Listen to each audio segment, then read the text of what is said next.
We're here in Cannes for Cannes Lion Festival. We're here on the terrace of the Ritz-Carlton. Fortunately, it's in the daytime, so we've got plenty of room and space to conduct this interview. We're with Matt Teeman, who is the commercial director for EMEA for Bloomberg. So Matt, you've been at Bloomberg for 10 months now. It's been a very swift 10 months in terms of what you've been up to. Where is Bloomberg and what's been happening over the last 6 or 7 months? Well, a huge amount of activity since I arrived 10 months ago. I think from a sort of commercial perspective, a lot of focus initially about getting ourselves structured correctly so that we could really harness the cross-platform capability of Bloomberg across print, TV, digital, and now events. So making sure that we were set up to really exploit that. We've been doing a lot to really drive awareness of the brand. Whilst we had a footprint in the sort of market, I think we've been a number of initiatives to really drive that. So whether that's through partnering with Haymarket or through a number of other people to really drive awareness of the brand. And you talk about the cross-platform or multi-platform situation. Bloomberg, as a lot of people perceive it from a consumer side, if you like, I've always seen it as this kind of title that essentially is television and is all about business news. But we've seen how that model is starting to change. You guys have even taken on an editor who was from Wired, who has an earring, which is quite a change. Is that representative of where you're kind of going as a brand? Well, I think joking aside, I think the perception of Bloomberg has always been kind of very finance orientated. You know, that's ultimately where we come from. We're a finance data company first and foremost. However, our editorial approach has broadened to cover the whole of business. Our view is that business is everywhere. Business has changed, and business is in everything. And we've adapted our content to really, deliver against that belief. And that's interesting. Content is that key word. I mean, we work in the content side, and we're from media owners, as it were. So we've always been aware of how good content is and what it means. Do you find it funny that the industry now is suddenly content is content king mad, and it's content mad, and we've been in it all this time? I mean, why do you think that is? I think it's interesting, isn't it? I think there's some of the key trends. Obviously, the whole sort of custom content area has exploded. Very hot at the moment. A lot of investment going into people. To really, develop that stream, and we're the same. We've brought a number of people in. I'm going to continue to bring some people in to really develop that revenue stream. So it's interesting, isn't it? Yeah. Things are moving fast in that area. And I mean, one of the things with the whole content piece is you mentioned obviously the data, but I suppose it's about utilising those amazing tools you've got and that heritage you have, if you like, of data, and then putting that into. We all know now that customers and consumers in particular are ever evolving, want up-to-date data, want information as fast as they possibly can. How has that kind of changed the way you guys are feeding into your consumers now?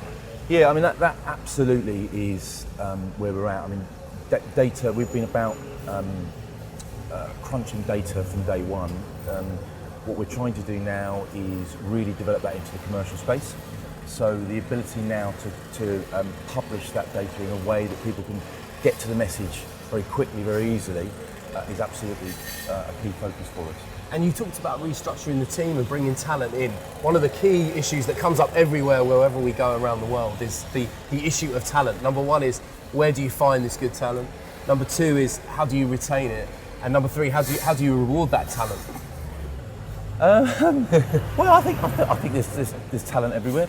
There are always people you can bring in. I just brought a lady called Penny Bartram in, who's going to be focusing on our sort of solutions area. And she's got a background at The Guardian and latterly at Clear Channel. So, people like that are out there. It's obviously about bringing people in who are going to develop themselves as well. That's how you retain people. As long as people feel that they're developing as individuals, they stay. And I think ultimately with talent, I suppose the financial reward follows.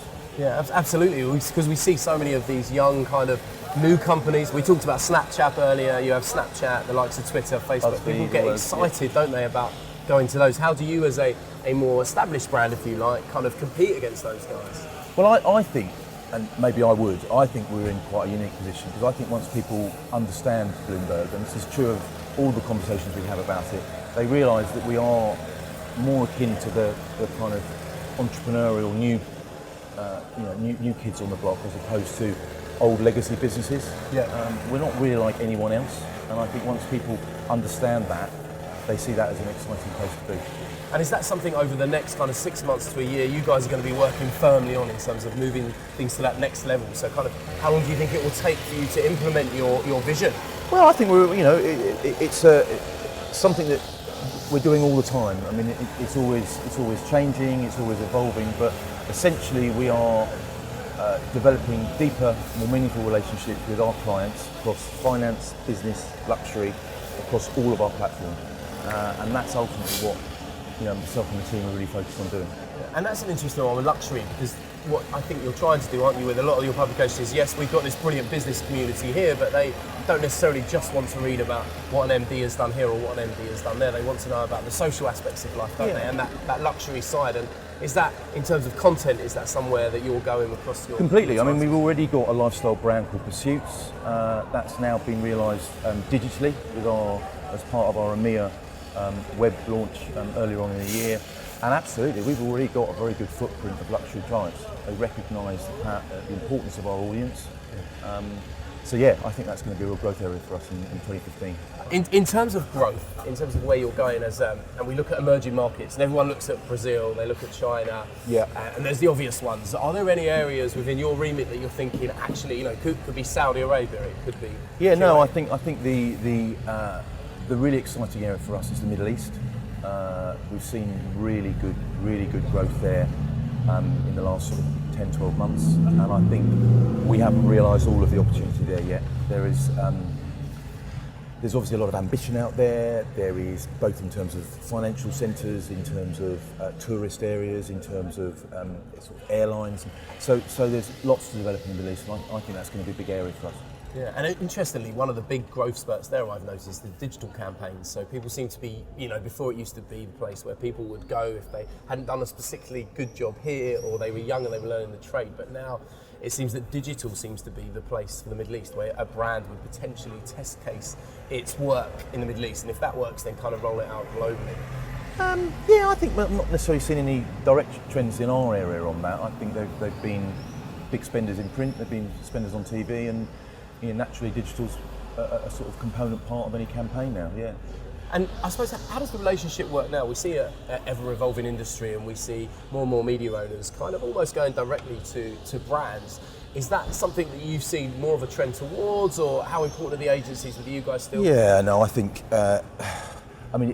quite often it is on a case-by-case basis, but we certainly don't set out. When I joined, we set up an agency team for the first time. Absolutely important that we work in partnership with all of the key agencies with their clients. I think the minute you start working direct with them without making them part of it, it can be to your detriment. And I think, but similarly, we're all about building direct relationships as well, and we have a dedicated client team across all of those key categories to do that. So I think it's a combination of both. And how hard has it been to get clients, both from an agency side and from a brand side, to actually understand the new vision of Bloomberg and what you're trying to implement?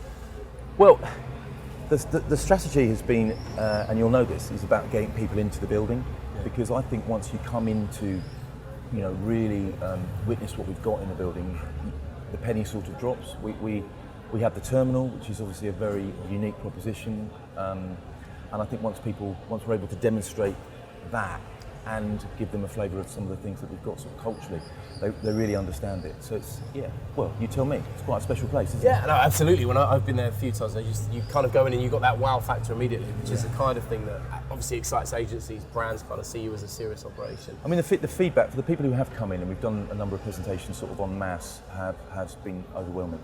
Yeah, it's been really successful.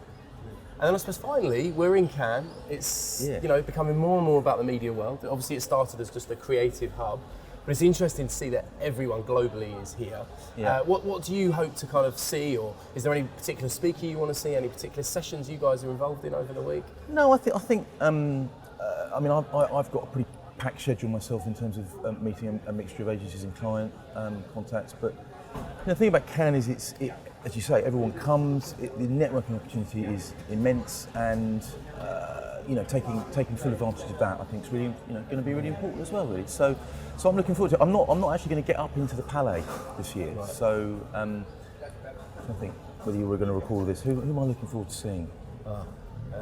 So Well, actually, we can go from that. So that's interesting in terms of the Palais. It's the growing trend I've noticed in the last 3 or 4 years is that people like yourselves, the Twitters, the Facebooks, the MediaComs, the StarComs, the RMDs have all taken spaces for themselves and creating their own content outside of the Palais, which is kind of quite interesting. And at the same time, is probably a lot more intimate than the sessions. I think that's a trend that needs to be watched a bit, really, because I think you're absolutely right. I mean, a lot of the activity seems to be down this end now, and I don't know whether there is an impact on the amount of people going into the Palais. You'd have to speak to Cannes themselves about that, but it's interesting how many people go for it now.